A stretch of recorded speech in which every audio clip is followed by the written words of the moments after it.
बेड़ियां तोड़कर हासिल किए अनोखे मुकाम। नमस्कार, और आपको सीधे लिए चलते हैं। भाजपा प्रेस वार्ता कर रही है। खबर चल रही थी कि जो शराब घोटाले के किंगपिन हैं, सरगना हैं, उनका बायां हाथ आज घबरा के हिल रहा है, डर लग रहा है। बायां हाथ क्यों कहा? दाहिना हाथ जो था, जिसको कट्टर ईमानदार का सर्टिफिकेट शराब घोटाले के किंगपिन पापी आपके अरविंद केजरीवाल देते थे, वो तो 7.5 महीने से जेल में है। कहना गलत नहीं होगा, भ्रष्टाचार की 7.5 अरविंद केजरीवाल पर भी असर कर रही है। आज उनका दूसरा हाथ संजय सिंह, उनके यहां पे भी जांच एजेंसियों की रेड होती है। और इस मंच से जो 3 प्रमुख बिंदु हम उठाना चाहेंगे, सबसे पहले इस पूरे शराब घोटाले में यह देश की जनता और दिल्ली की जनता जान चुकी है कि कोई सरगना है, किंगपिन है, तो वो अरविंद केजरीवाल है। उन्हीं के इशारे पे यह शराब घोटाला दिल्ली में हुआ है। लेकिन 3 तथ्य चिंताजनक है, गंभीर है, यह भारत की जनता के समक्ष रखना आवश्यक है। सबसे पहला, एक्यूज दिनेश अरोड़ा, इन्होंने कबूला है दिल्ली के मुख्यमंत्री आवास पर एक बैठक होती है जो शराब कारोबारी हैं। तो सबसे पहला प्रश्न यह है कि मुख्यमंत्री आवास ना हो गया, घोटाले का अड्डा हो गया, वहां वसूली हो रही है, कमीशन तय हो रही है। और यह बात कोई और नहीं कहता है, जो एक्यूज्ड है दिनेश अरोड़ा, ये कबूलते हैं। दूसरी बात देखिए कितनी चिंताजनक है, अरविंद केजरीवाल के इशारे पर संजय सिंह कहते हैं कि 32 लाख रुपया पापी आप अराजक अपराध पार्टी के कोष में दो। अब एक सांसद वसूली करता है मुख्यमंत्री आवास पर बैठकर। इससे यह भी स्पष्ट हो जाता है कि 32 लाख की रिश्वत जो कि चेक से ली गई है, बाकी करोड़ों रुपया हो सकता है, जांच की परिधि में सामने आ चुका है, आगे भी आएगा, कैश ट्रांजैक्शन में करते हैं। लेकिन ये 32 लाख रुपए अरविंद केजरीवाल के कहने पे एक सांसद वसूली कर रहा है। यह चिंताजनक है। और इसलिए भी यह चिंताजनक है कि ये अपने आप को आम आदमी पार्टी बताते थे। आम आदमी लाल बत्ती तोड़ दे तो कार्रवाई हो जाती है। अब ये पापी इतने खास हो गए कि ये करोड़ों का शराब घोटाला करेंगे और उसके बाद कहेंगे कि हम पे कार्रवाई जो हो रही है ये राजनीतिक द्वेष के कारण हो रही है। आया था जनता का लाल बनकर, आया था जनता का लाल बनकर, रह गया शराब कारोबारियों का दलाल बनकर। जो व्यक्ति अपनी राजनीति की शुरुआत करता है यह कह के कि वीवीआईपी कल्चर नहीं होना चाहिए, भ्रष्टाचार को हम समाप्त करेंगे, और आज उस अरविंद केजरीवाल में इतनी हिम्मत नहीं है,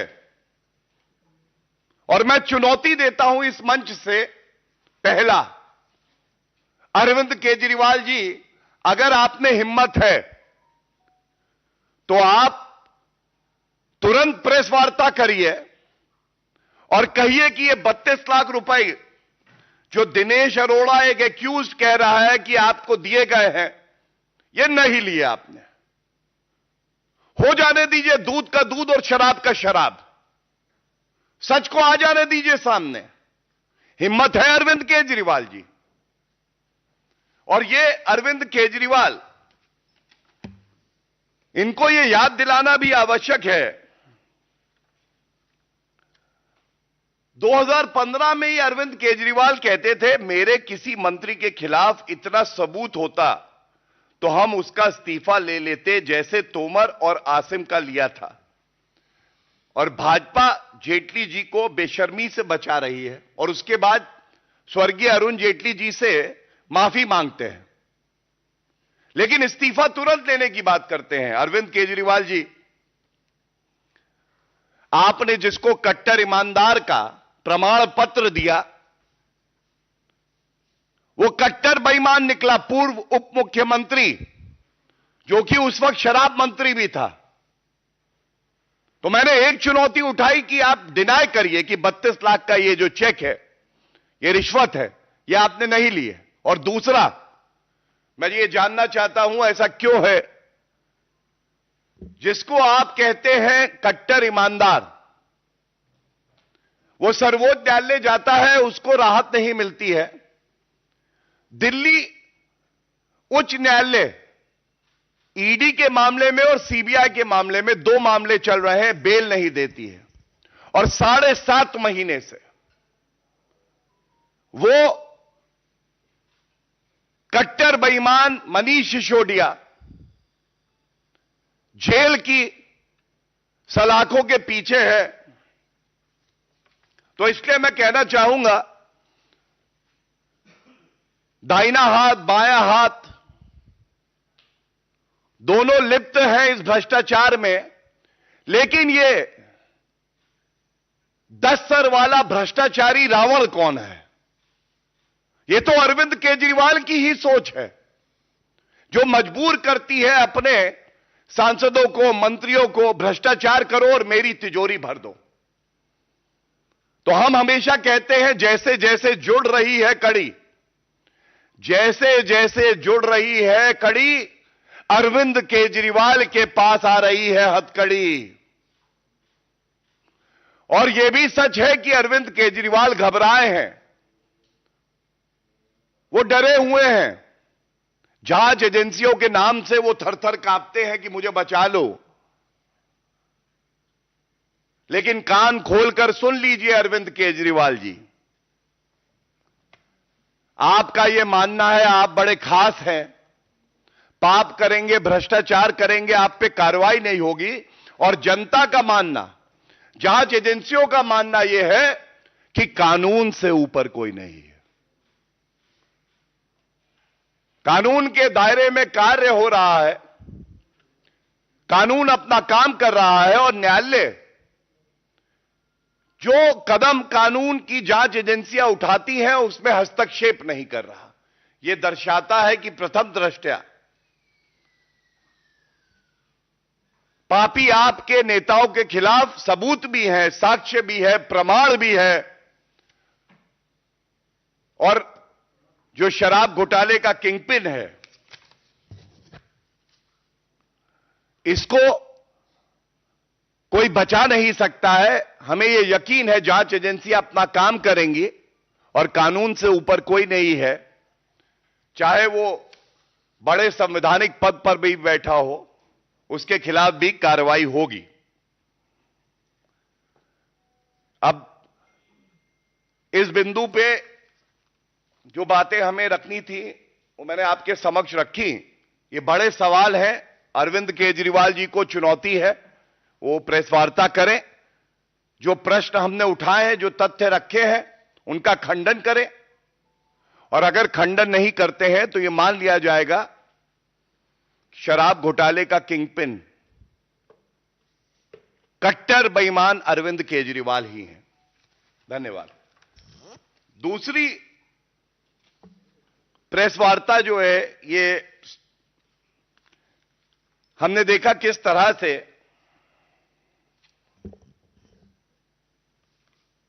पत्रकारिता का चोगा ओढ़कर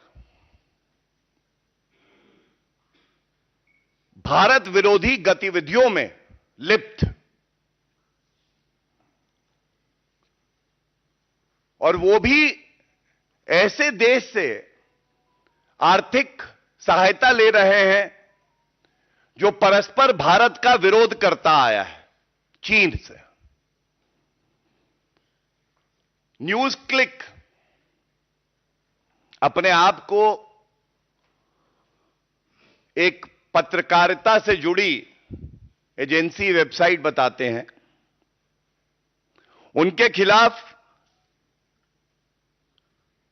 कार्रवाई हो रही है और बड़ी जिम्मेदारी से यहां पे यह बताना आवश्यक है, गंभीर आरोप राष्ट्र सुरक्षा से जुड़े हुए जो आरोप है वो लगाए जा रहे हैं। यह पूछा जाना चाहिए कि क्या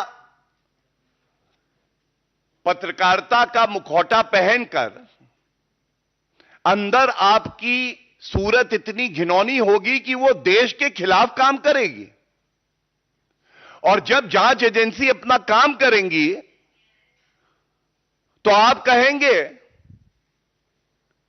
कि ये पत्रकारिता करने से रोका जा रहा है। और दुख की बात तो यह है कि जब न्यूज क्लिक पे कार्रवाई होती है तो जो पत्रकार है, कुछ चीन से जो वित्त पोषित पत्रकार हैं और नेता हैं, उनको बड़ा दर्द होने लगता है। इसमें जो ईमानदार पत्रकारिता को बदनाम करते हैं ऐसे पत्रकार और घमंडिया के कुछ नेता निर्वस्त्र हुए हैं। उनका घिनौना चेहरा देश के सामने आया है। अगर सबूत हैं, अगर आरोप गंभीर हैं, तो क्यों नहीं जांच एजेंसी अपना काम करेंगे?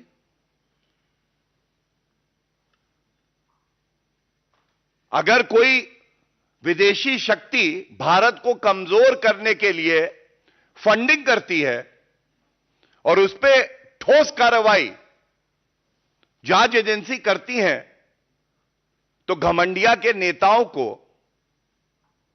और जो घिनौने चेहरे वाले कुछ पत्रकार हैं उनको क्यों दर्द होने लगता है? इनकी आस्था न्यायालय में नहीं है, क्योंकि आज की खबर है कि दिल्ली के कोर्ट ने जो फाउंडिंग एडिटर है न्यूज क्लिक के, मिस्टर प्रबीर पुरकयास्था, 7 दिन की इनको पुलिस कस्टडी में भेजा है। 7 दिन की पुलिस कस्टडी में। तो जो ये हो हल्ला कल से मचाया जा रहा था, पत्रकारिता की बात करी जा रही थी, चौथा स्तंभ है, बिल्कुल है, लेकिन एक सच्चा ईमानदार भारतीय पत्रकार एक विरोधी देश से फंडिंग नहीं लेगा, वो भारत को दीमक की तरह खाएगा नहीं। और इसीलिए बिल्कुल स्पष्ट ये यहां से बताना चाहते हैं कि पहला पुख्ता सबूत है जो खबर आ रही है, इसीलिए मनी लॉन्ड्रिंग का और यूएपीए का मामला दर्ज किया गया है। और जो पत्रकार और नेता भारत विरोधी गतिविधियों में लिप्त पाए जाएंगे, जिनकी सोच चीनी और असली चेहरा पाकिस्तानी होगा, वो ये ना सोचे कि उन्हें बख्शा जाएगा। आज भारत की जनता यह उम्मीद करती है आदरणीय श्री नरेंद्र मोदी जी की सरकार से कि कोई भी व्यक्ति अगर भारत विरोधी गतिविधियों में लिप्त है तो उसके खिलाफ सख्त से सख्त कार्रवाई होनी चाहिए। और ये जो 303 सीटें भारतीय जनता पार्टी को जनता ने दी, जो आशीर्वाद दिया, यह इसीलिए दिया था क्योंकि जनता को विश्वास था आदरणीय प्रधानमंत्री श्री नरेंद्र मोदी जी, जो टुकड़े टुकड़े गैंग के सदस्य हैं, उनको बख्शेंगे नहीं। कानून के तहत सख्त से सख्त कार्रवाई होगी। और इसी कड़ी में मैं आपको बता दूं, न्यायालय में, कानून में, संविधान में, चाहे वो घमंडिया कांग्रेस हो, चाहे और लोग हों जैसे संजीव भट्ट, तीस्ता सीतलवद, ये लोग सोचते हैं ये कानून से ऊपर है। मैं बताना चाहूंगा कि सर्वोच्च न्यायालय का अभी फैसला आया, संजीव भट्ट बेबुनियाद आरोप सरकार पे लगाते हैं, उनकी 3 याचिकाओं को खारिज किया गया और 3 लाख रुपए की कॉस्ट लगाई गई। 3 उनकी याचिकाओं को खारिज किया गया और 3 लाख की कॉस्ट लगाई गई। क्या कोई घमंडिया का नेता इस पे टिप्पणी देगा? और ये वो कांग्रेस पार्टी हो, टीएमसी हो, समाजवादी पार्टी हो, पापी आप हो, कुछ दिन पहले लोकतंत्र का, अभिव्यक्ति की आजादी का गला खुद घोट रहे थे 14 वरिष्ठ पत्रकारों को बॉयकॉट किया इन्होंने, केवल इसलिए कि वो पत्रकार अपना काम ईमानदारी से कर रहे थे। आप उनसे सहमत हो या ना हो, आप एक पत्रकार को उसका काम करने से रोक नहीं सकते हैं।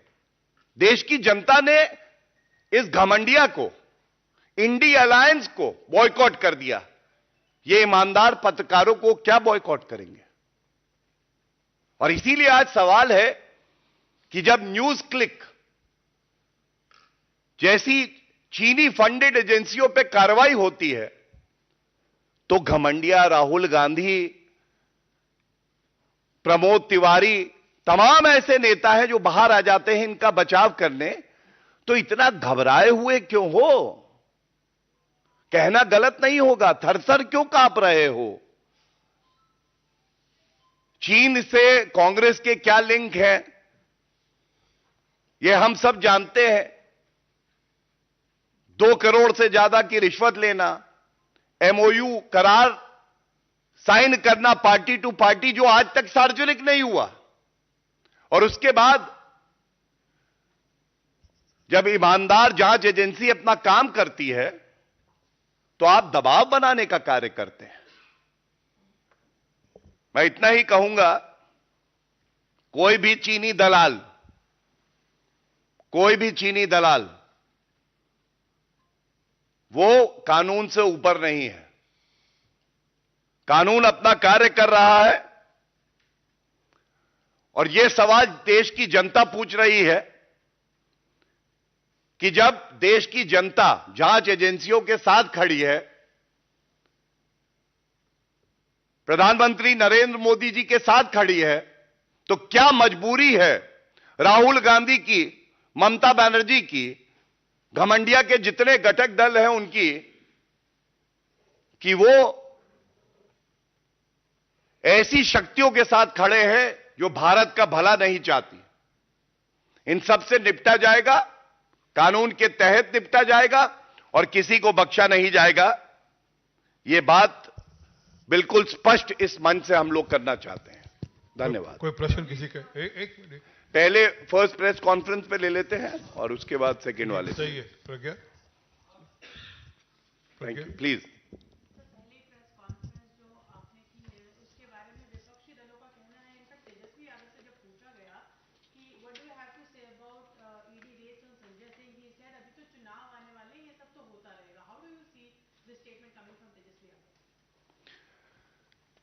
देखिए, जिनकी जैसी सोच है, मानसिकता है, वो उसी तरह की बात करते हैं।